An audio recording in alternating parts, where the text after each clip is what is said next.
And also joining us live is Kennedy Mureithi, who is with the Budget and Appropriations Committee Chairman in the National Assembly, Kimani Ichung'wa. So we cross over live, first of all, to Mureithi, who will be giving us more details on the conversation he'll be having with Kimani Ichung'wa. Mureithi.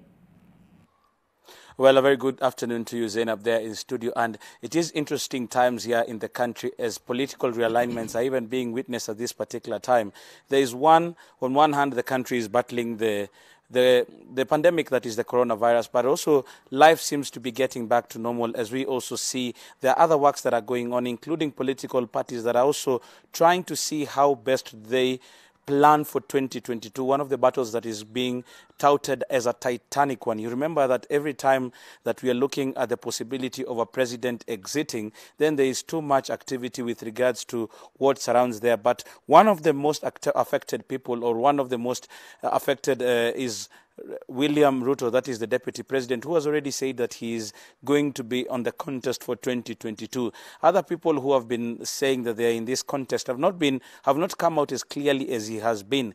And those who are on his side or his allies are even saying that they are targeted. And one of them who has been very vocal from Mount Kenya is Kimani Ichung'wa, the member of parliament for Kikuyu, who also sits in the budget committee as the chairperson. We will want to have a discussion with him with regards to where are they with regards to budget, and do you feel like you're threatened with the politics that is happening at this particular time? Well, Kennedy, in regard to the budget process that is ongoing, as you know, Parliament is on a working recess now up to the end of this month. A working recess meaning that members have now retreated to their committees to work on the budget estimates. And as late as this Thursday, we had an engagement with the National Treasury. My committee and a number of chairs of the departmental committees, basically to just engage on the budget process and look at what we thought from the initial analysis that had been left out in the budget. And I'm happy that the National Treasury did come in to rectify some of the few things that we pointed out from the beginning that the National Treasury had left out in the budget. So that's an ongoing process. I am all geared up to finish the process if the opportunity is there to finish. Whether or not I'm worried because of what you people have been reporting, it's you in the media who have been reporting that there are attempts to remove House leadership, remove us from chairing committees. But that is a list of my concerns, Kennedy, I can tell you. I am more concerned now with what we need to do as a country in terms of the budget process to ensure that we mitigate on the suffering that our people are suffering now. I am more concerned about those old, harmless citizens in Kariobangi, in Ruai, who are suffering in this rain, and what is it that we can do as leaders to help them mitigate the suffering that they are undergoing. There's a point that you've actually brought out, is that you've said if you're given the opportunity to finish, are there threats to actually remove you? Now that we saw even in the Senate there were those in the leadership, precisely the majority leader and the chief and the majority whip, who were actually de-whipped last week. And we even hear of murmurs of a probability of a parliamentary group meeting of the National Assembly members where you come out as a serious target with regards to this. Have you been faced with that? Because you've said rightly that if you're given the opportunity to finish your work. I said if given the opportunity because, you know, I serve at the pleasure of the members of the committee as a committee chair. Unfortunately for me, or fortunately for me, I don't need a parliamentary group meeting to remove me. You only need members of Budget and Appropriations Committee. There has been an attempt before. There was an attempt last year. I think they managed to get 2 signatures. And that tells you it has nothing, and it would have nothing to do with my performance as chair of the Budget and Appropriations Committee. Members of my committee have expressed their confidence in my leadership of the committee. In fact, I was surprised the other day to hear the leader of majority and also the leader of minority, John Mbadi, say it on record in the House that since the 10th Parliament where they served, John Mbadi said he served in the 10th Parliament under Elias Mbawe as the chair of the Budget Committee.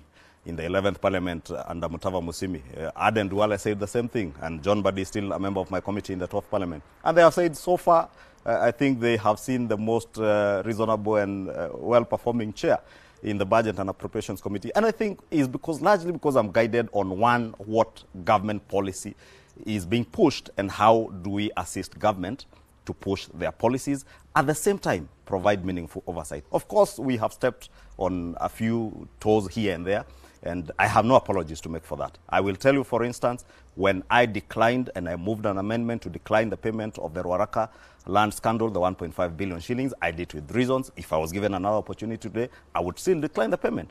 We have declined others and stepped on wrong toes here and there.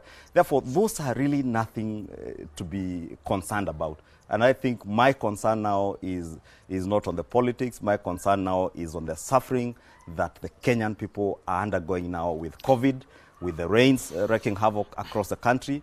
I am more concerned about those issues and how, as leaders, we should be mitigating. The 2022 politics, the William Ruto politics, that again should not be a concern today. It's astounding that people are spending time on William Ruto. And I'm happy that wherever he is, he's taking it in his stride and trusting in his God and working to help the people that he's helping, be it with food or all the other help I've seen him doing. Now, you've brought out that aspect and the William Ruto aspect, is that those who have been very close to him have actually become serious targets in this purge. You are one of them, and you have in the past said that you are unapologetically supporting him. If push comes to shove, now that you're saying that you are, even if it was being targeted, it is not because of your performance, will you come to that point where you will say that, let me focus on my work and leave this politics of William Samoei Ruto aside? Let me say this, Mureithi. I have told you, even right now, my focus is on work. And over the last 3 years that I have chaired the Budget and Appropriations Committee, and maybe just for information, the Budget and Appropriations Committee term inevitably is coming to an end, I think, this September or October. Therefore, with removal or without removal, the term of the current Budget and Appropriations Committee, it goes for 3 years. So it's coming to an end.